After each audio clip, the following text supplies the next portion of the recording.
A House committee has requested the Justice Department to issue a lookout bulletin against OVP 7 officials.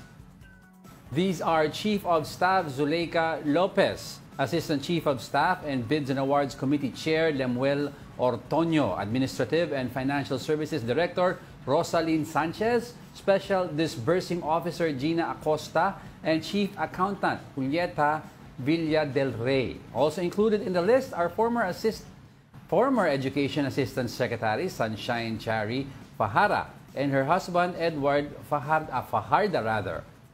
An individual under the lookout bulletin will not be prevented from leaving the country. However, authorities will be notified once they fly out of the Philippines. House Committee on Good Government Chair Representative Joel Chua said these officials are crucial to the investigation on Vice President Sara Duterte's alleged misuse of funds.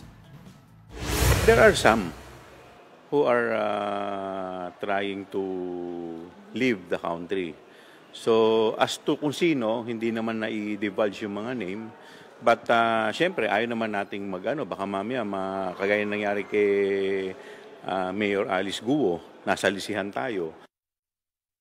Chua is inviting these officials again to attend their hearing. If they still choose to skip the hearing, the committee will file a motion to cite them in contempt.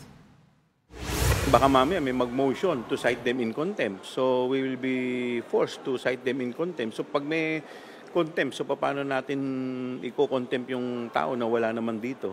At hindi natin alam yung location or whereabouts.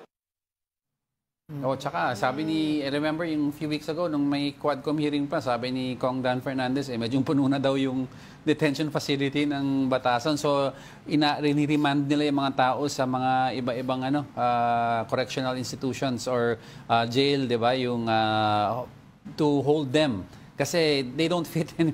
Punong-puno na daw sila. Ilan ba yung detention? Hindi ko alam. It's not so big pero ang alam ko kasi as long as there are certain hearings in different committees going on, yung mga naka-contempt will still remain in the facility until matapos with resolution ng each committee hearing. Unless may kaso na sila, tapos may arrest order para pwede sila dun sa mga respective na jail natin, places. Pero hindi, otherwise... that comes from the court. Yes, pero yung contempt order naman is from the committees. Kaya nga unless, kasi ngayon nandiyan sila, wala silang ibang pwedeng paglagakan. Yun. Pero itong 7 officials na DepEd of the OVP.